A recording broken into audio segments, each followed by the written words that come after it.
I remember a Tennessee field with hay as far as I could see, and a tall man standing in it, staring at me with pale blue eyes. Eyes that you wanted to look away from. Daunting eyes. My father had eyes that gave me the feeling he could order up any kind of weather he wanted just by looking at the sky.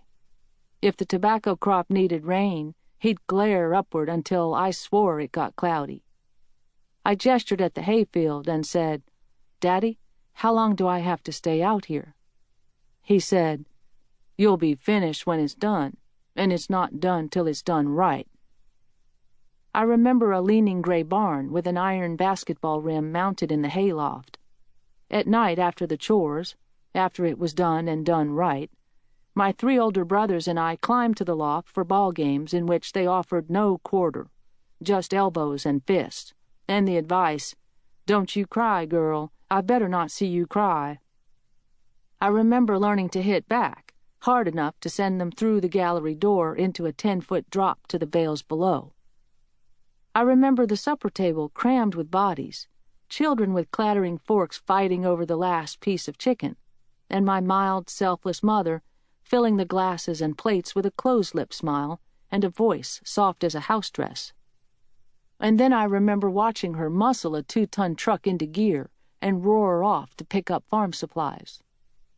I remember the searing smell of the ammonia that my college coach waved under my nose, and heavy polyester uniforms with crooked numerals, and the dark hot-box auxiliary gyms with no air conditioning where they stuck women, one in particular leaking light from holes in the roof, through which birds flapped and splattered their droppings on the floor.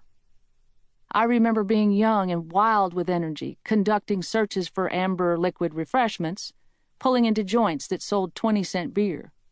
"What's your brand?" "Cold." I remember standing on a medal podium in the 1976 Montreal Olympics, imbued with a sense that if you won enough basketball games, there was no such thing as poor, or backward, or country, or female, or inferior. I remember every player, every single one, who wore the Tennessee orange, a shade that our rivals hate, a bold, aggravating color that you can usually find on a roadside crew, or in a correctional institution, as my friend Wendy Larry jokes. But to us the color is a flag of pride, because it identifies us as Lady Vols, and therefore as women of an unmistakable type. Fighters. I remember how many of them fought for a better life for themselves. I just met them halfway. I remember the faces on the young women who ran suicide drills, flame-lunged and set-jawed, while I drove them on with a stare that burned up the ground between them and me. I remember the sound of my own voice shouting, "Hose claw, sprint through the line! Urgent, determined. Snow, you're stronger than you think. You don't ever let other people tell you who you are." Exasperated, mocking, baiting. "Holly Warlick, just get out of the drill. Just get out. Put someone in who can throw a pass." Holly Warlick remembers, "When you see Pat's heartbeat in her neck, you're in trouble. Big trouble. You don't want to look in her eyes, so you try to look someplace else. And then you find her neck, and you see her heartbeat in her neck. Also, you see her teeth gritting. That's not real cool either." I remember being able to almost read their thoughts. "That lady is crazy. Why is she torturing us?" They embellish. "I can't ever satisfy her. What does she want from me?" "Only everything." "Man, I'm getting a bus ticket and going back to New York, or Indiana, or Oregon, or coal country Kentucky." "Yeah, I would recommend playing for Pat Summitt," Abby Conklin liked to say, "if a year of counseling comes with it." Bless their hearts. I remember chewing the inside of my lower lip over losses until I had a permanent, entrenched scar. I remember asking my friends and family 2 questions after every NCAA championship game. "Do you think I was too hard on them?" "What did Daddy say?" I remember being so possessed by the job that I coached in my sleep. I'd toss and kick until I woke myself up hollering, "Get down the floor!"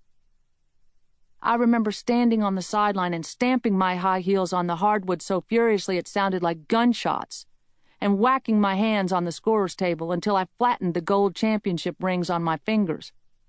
I remember jabbing a finger into an official's face and backing him from mid-court to the baseline. I remember the sound of certainty in my own voice, lifted over the roar of 20,000 people and 2 rivalrous marching bands in a sold-out arena at the NCAA Final Four, as I told our players that though they trailed by 11 points with 7 minutes to go, the game was ours.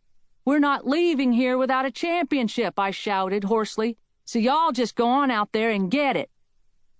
I remember how intensely in the moment I felt in big games. I remember the second-by-second adjustments, the dialing up of players' emotions in the huddles, operating on pure feel, calling plays less by rational process than by some buried sense of rhythm, that now is the time for a change of pace. I remember the speed of the decision-making, who needs the ball, who needs to be in the game, and how I loved that, loved it.